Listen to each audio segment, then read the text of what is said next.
ایک ہندو نے نا کتاب لکھی ہے حضور علیہ الصلوۃ والسلام کے سیرت مبارکہ پر، ہندو نے، وہ ہندو کہتا ہے کہ میں نے نا عجیب منظر دیکھا ہے عرب کے لوگوں کا۔ ہندوؤں نے نا بڑا خوبصورت میرے محبوب کے بارے میں لکھا ہے۔ ایک ہندو نے جب حضور کی سیرت پر کتاب لکھی تو کچھ لوگوں نے کچھ اشعار لکھے، تو لوگوں نے کہا تو ہندو ہو کے حضور پہ لکھتا ہے، ہندو ہو کے؟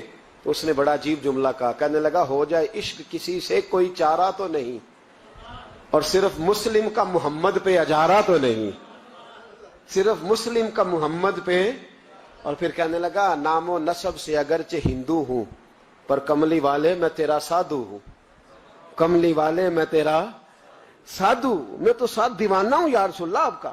تو نبی پاک علیہ السلام کے بارے میں لوگ لکھتے ہیں، وہ کہتے ہیں وہ محبت سے نہیں لکھ رہا، وہ سمجھ لیں کہ ایک عالمی تجزیہ نگار ہے تو ایک تجزیہ دے رہا ہے۔ کہتا ہے میں نے دو قسم کے عرب دیکھے، دو قسم کے۔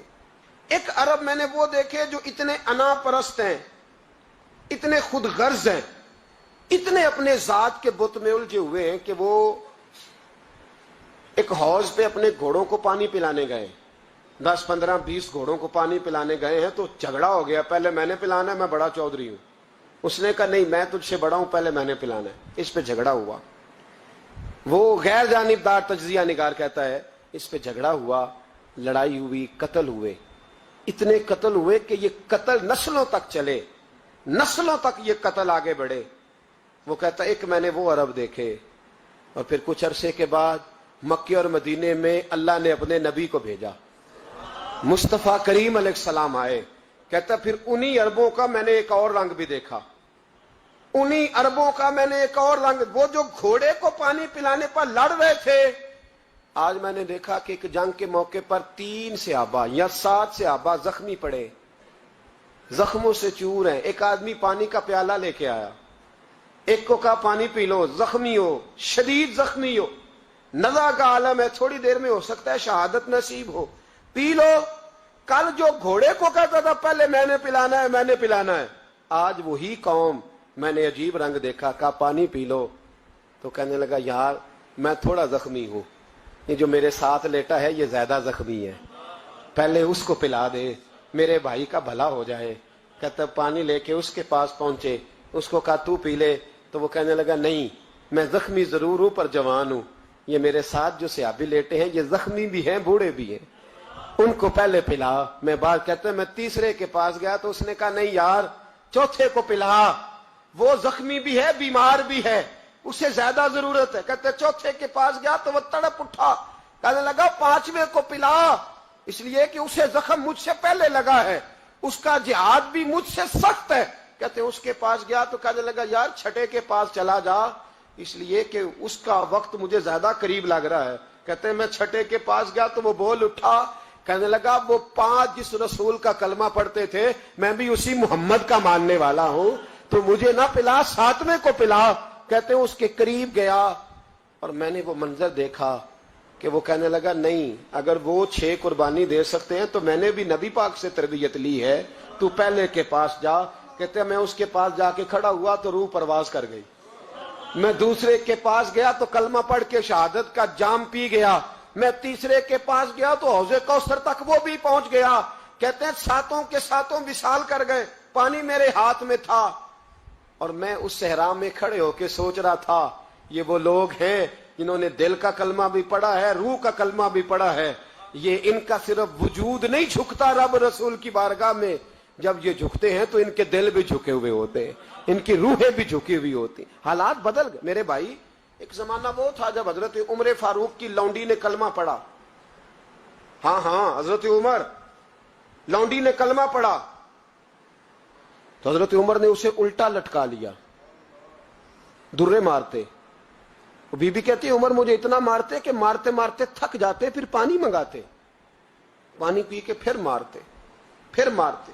یہ وہی عمر ہے جو کہتے جو کلمہ پڑے گا گردن کاٹ دوں گا، یہ وہی عمر ہے جو کوئی غریب مسکین قریب نہیں پھٹک سکتا تھا، لونڈی کو دروں سے مارتے، وہی عمر کلمہ پڑ گئے۔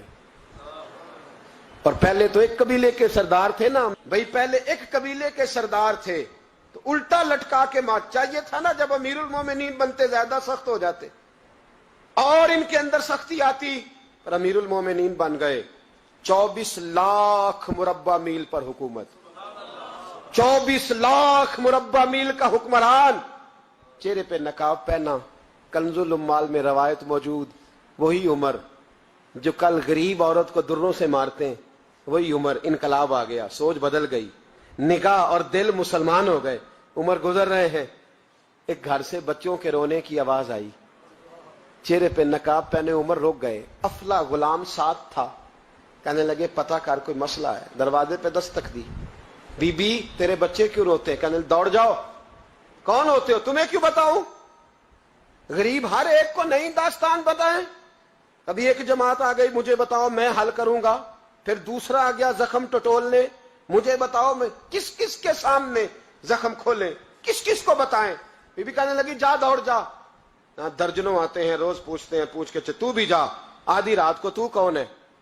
حضرت عمر منت کرنے لگے, کہنے لگے بی بی تیری مہربانی بتا تیرے بچے کیوں روتے ہیں. تو عورت تڑپ کے بولی, کہنے لگی تو نہیں جاتا تو سن پھر. میرے بچوں کی غلطی یہ ہے کہ یہ غریب بھی ہیں اور یتیم بھی ہیں. ان کی غلطی ہے کہ ان کا باپ چلا گیا ہے. ان کی غلطی یہ ہے انہوں نے غریب گھروں میں پرورش پائی ہے. ان کی غلطی یہ ہے کہ ان کا دادا رئیس نہیں تھا. ان کی کوتاہی یہ ہے کہ ان کا نانا جاگیردار نہیں تھا. ان کی غلطی یہ ہے کہ ان کی ماں جہیز میں کچھ لے کے نہیں آئی. اور کیا پوچھنا ہے؟ حضرت عمر کہنے لگے بہن ماجرا کیا ہے؟ کہنے لگی باپ انتقال کر گیا. عمر جب سے حکمران بنا ہے اس گاؤں میں کبھی اس نے پھیرا ہی نہیں ڈالا, وہ آیا ہی نہیں. میری غریبنی کے بچے ساری ساری رات بھوک سے روتے, وہ کبھی آیا ہی نہیں. یہ غلطی ہے. پہلے تو میں کچھ نہ کچھ ان کو خشک روٹی کھلا دیتی تھی, آج تو گھر میں کوئی شے نہیں. شام سے لے کر پانی اور روڑے ہنڈیا میں ڈالے ہیں, پکاتی جاتی ہوں. کہا تھا چلو سو جائیں گے, پر بھوک بڑی ظالم ہے, نیند بھی نہیں آنے دے. سب روگاں دا روگ محمد, جس دا نام غریبی, کنڈ ولا کے لنگ جاندے نی دوست یار قریبی. کب بھوک بڑی ظالم ہے, پیٹ بھوکا ہو تو یہ بھی نہیں آتی. سوچتی تھی سو, اب تہجد کا وقت ہے پر سوتے نہیں. اب بتاؤ میں کیا کروں. عمر تو 24 لاکھ مربع میل کا حکمران ہے, اس کچی بستی میں کیسے پھیرا ڈالے گا. حضرت عمر دوڑے گئے. 60 سال عمر, کندھے پہ اناج کا تھیلا رکھا, کندھے پہ. غلام کہتے حضور مجھے دے دیں. فرمایا بتا قیامت میں بھی میرا بوجھ اٹھائے گا. حضرت عمر لائے. پھر عمر نے اس بی بی کے گھر میں چراغ روشن کیا. پھر بوڑھے عمر کہتے میری بیٹیاں تھیں, میری بیویاں تھیں, میں نے کھانا کبھی نہیں پکایا تھا. میں نے اس بی بی سے کہا بہن تو بیٹھ جا. بیٹھ گئی. عمر کہتے ہیں میں نے آگ جلائی. آپ کے غلام کہتے ہیں جب عمر آگ میں پھونکے مارتے تھے تو ان کی داڑھی سے دھواں نکلتا تھا. عمر نے آگ جلائی. پھر فاروق کہتے ہیں میں نے کبھی روٹی نہیں پکائی تھی پر آج میں نے آٹا بھی گوندا. 24 لاکھ مربع میل کا حکمران. او بھائی جب تیرا دل اور نظر مسلمان ہوتی ہے تو پھر تو جھوٹے دعوے نہیں کرتا, پھر دین تیرے لفظوں میں, جملوں میں, تقریروں میں نہیں رہتا.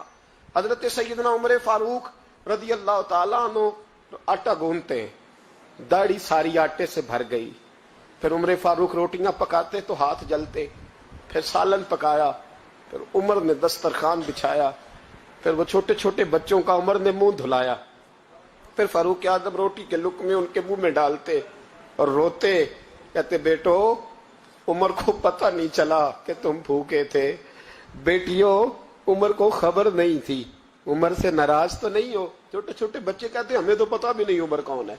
آپ کیا بات. پھر ان کو عمر فاروق نے کھلایا. پھر فاروق اعظم صحن میں بیٹھ گئے, ان کو ہنساتے رہے. غلام کہتے حضور اب کیا کرتے ہو؟ فرمایا جو میری وجہ سے روئے تھے انہیں خوش نہ کروں. پھر اس بی بی کی طرف متوجہ ہوئے, کہنے لگے اگر عمر نہیں آیا تو آپ ہی خبر کر دیتی. تو بی بی کہنے لگی ڈیوٹی عمر کی ہے خبر لینے کی, میری نہیں ہے کہ میں جا کے بتاؤں. میں کیوں بتاؤں؟ تو حضرت عمر کہنے لگے چل عمر کو معاف کر دے. کہنے لگی اسے کیا معاف کرنا ہے, میں تو دعا کرتی ہوں اللہ اسے ہٹا دے اور آپ کو بنا دے. میری دعا ہے کہ وہ چلا جائے آپ آ جائیں. فرمایا اگر میں بن جاؤں تو عمر کو معاف کر دو گی؟ کہا ہاں کر دوں گی. تو حضرت عمر نے چہرے سے نقاب اتارا. فرمایا بی بی میں عمر ہی ہوں, تو نے دیکھا نہیں تھا, جا تیری دعا مقبول ہو گئی. وہ بی بی کہنے لگی آپ کے سامنے اتنی جلی کٹی سنائی. فرمایا بس ایک وعدہ کر, اگر تو نے عمر کو یہاں معاف کر دیا ہے تو وہاں بھی معاف کر دینا. وہاں بھی سوال, شرط یہ ہے تیرا دل کتنا مسلمان ہے. ہمارا یہ حال ہے, ہم جملوں کے مسلمان, لفظوں کے مسلمان, ہم اپنے آپ کو کھینچ کھانچ کے مسجد میں لا کے 2-4 رکھتے بھی پڑھ ہی لیتے, پر دل و نگاہ اگر مسلمان نہیں تو پھر کچھ بھی نہیں. دیکھیں نا کتنے اعلیٰ لفظ ہے حدیث میں. نبی پاک نے فرمایا میں اسے اپنا مومن ہی نہیں مانتا. صحابہ کہتے ہیں پوچھنے لگے تھے کسے, تو حضور نے دوسرا بار پھر کہہ دیا, فرمایا میں اللہ کی قسم اسے مومن نہیں مانتا. تیسرا جملہ پوچھنے لگے تو حضور نے پھر بول دیا, فرمایا میں نہیں مومن مانتا. حضور کسے؟ فرمایا جو خود تو پیٹ بھر کے کھائے اور اس کا پڑوسی بھوکا سو جائے. 3 دفعہ حضور نے کہا میں مومن ہی نہیں مانتا. جتنی مرضی تسبیح پڑھے, نہ مرضی رب رب کہے, تو میرے بھائی یاد رکھیں. دیکھیں نا